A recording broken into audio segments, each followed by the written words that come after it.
This is the Ozpig Big Pig outdoor heater and cooker. I'm going to show you how to set it up. Let's get started. Hit it.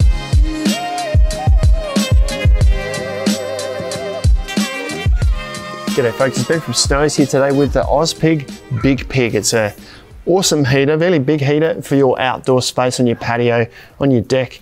Maybe you could take it camping. It's a little bit bigger for camping, but if you're long stay group camping, it's a great option. I'm showing you how to set it up today, which is pretty straightforward. But we'll start with what comes in the box. This is the box that you get that it comes in. It weighs about 41 kilos, so it's by no means a light unit. And inside the box you get the main cooker. This comes all assembled with a door and everything on the front here. There's no nuts and bolts or anything to do up.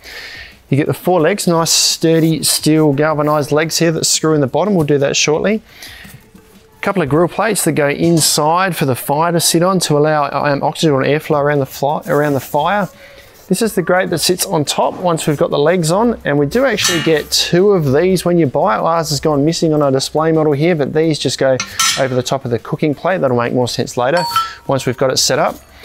Little tool here to use to lift these plates off while it's in use. You get 3 chimney pieces. One of these has got a little adjustment here to allow adjustment of heat and airflow throughout the cooker. So you want that one to go on the bottom. Little spark arrestor to go on top of the chimney sections, and a couple of warming plates that go on the side.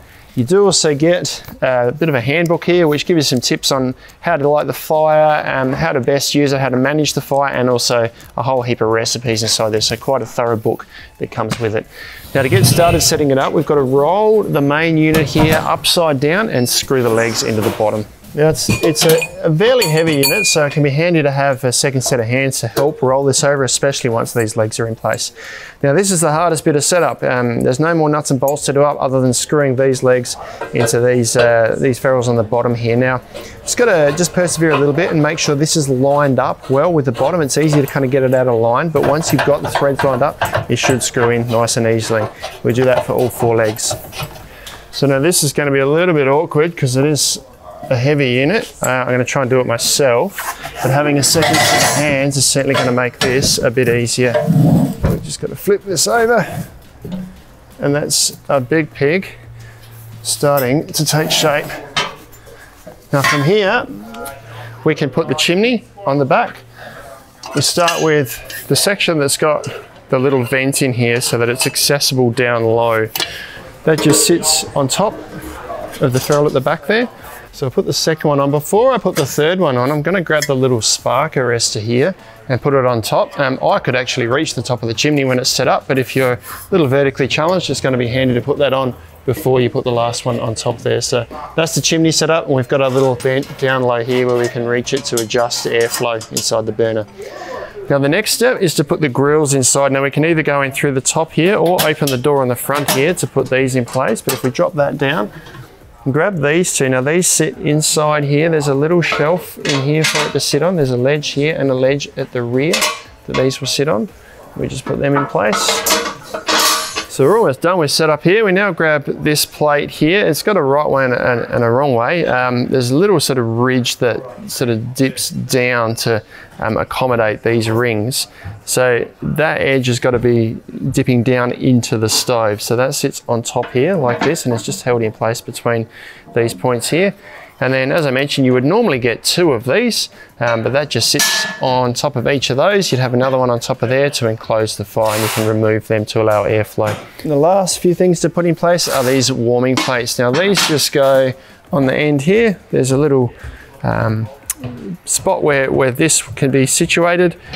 Sits in there and just hugs around the edge, and one of those goes on each end. So that's the Big Pig all set up. I'll just mention the little carrier here, a little lifter here. It's a little bit awkward to get in the holes, but it goes in these holes on these things on top here. So when it is hot, you can use this to lift it up.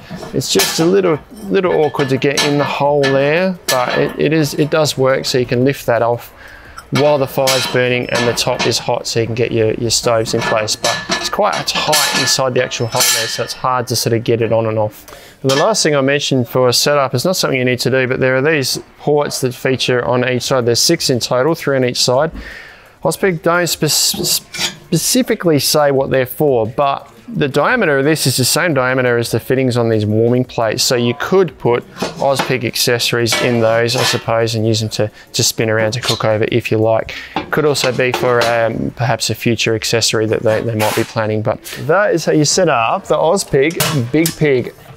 Nice, neat unit for your outdoor patio, deck or pergola area. You can grab these online at snowies.com.au at our lowest prices every day. If you've got any questions, let us know down in the comments below. Subscribe to our channel. We'll send you all of our latest and greatest information. Or check out some other Ozpig videos like this one down here.